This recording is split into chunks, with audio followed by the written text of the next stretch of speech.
கலைஞர் நூற்றாண்டு பன்னோக்கு மருத்துவமனையில நேற்று இரவு 7 மணி அளவில் பெரும்பாக்கத்தைச் சேர்ந்த விக்னேஷ் என்கிற இளைஞர் வயிற்று வலி பிரச்சனை காரணமாக அனுமதிக்கப்பட்டிருக்கிறார்.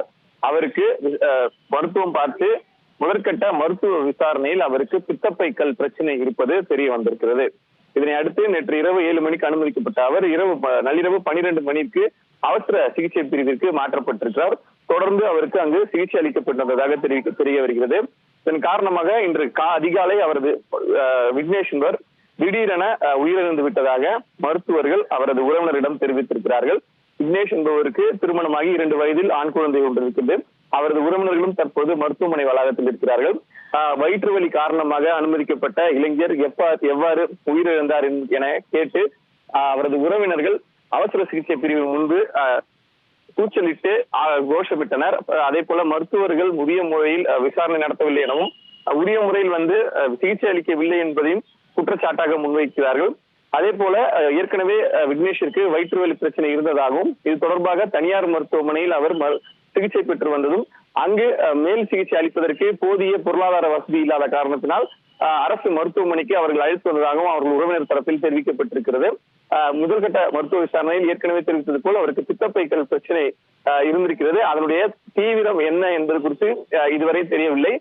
எனவே இது தொடர்பாக மருத்துவமனை கிண்டி மருத்துவமனை மூத்த மருத்துவர்களை தொடர்பு கொண்ட பொழுது அந்த மருத்துவ பித்தப்பை கல் பிரச்சனை காரணமாக அனுமதிக்கப்பட்டிருக்கார். உயிரிழப்புக்கான காரணம் உரிய முறையில் அதிகாரப்பூர்வமாக அறிவிக்கப்படும். அதற்குள் இவர்கள் தேவையில்லாத ஒரு கூச்சல் குழப்பத்தில் உறவினர்கள் புரிதல் இல்லாமல் இது போன்ற வாக்குவாதத்தில் ஈடுபடுகிறார்கள் என்ற கருத்தையும் மருத்துவமனை தரப்பிலிருந்து வைக்கப்பட்டிருக்கிறது.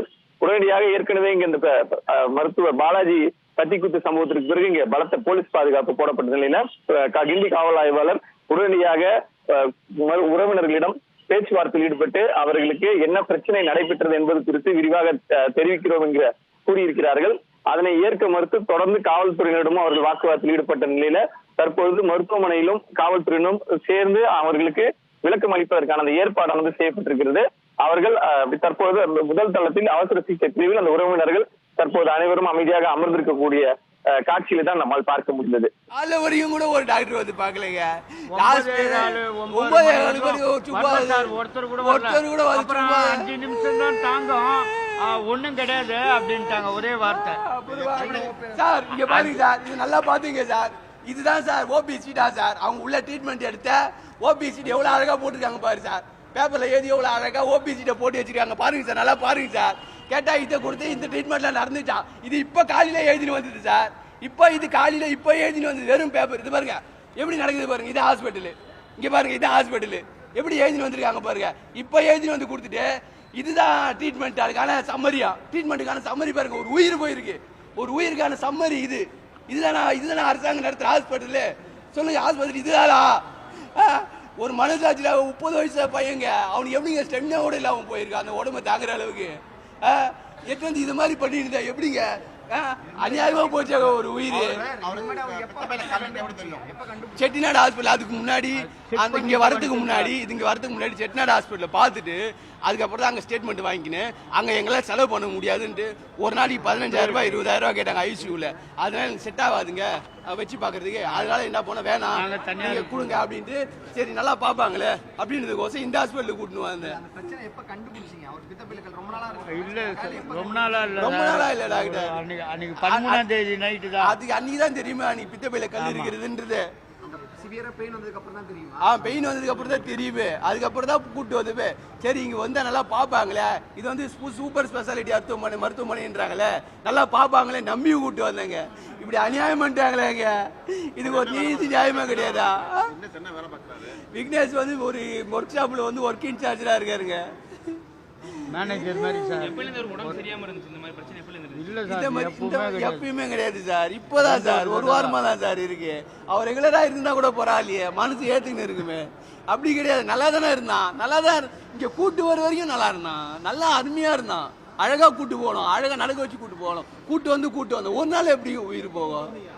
13ஆம் தேதி சார், 13ஆம் தேதி கூட்டு வந்தோம். இது மாதிரி பண்றாங்க, இது நியாயமா? இதுக்கு நீங்க தான் ஒரு தீர்வு சொல்லணும்.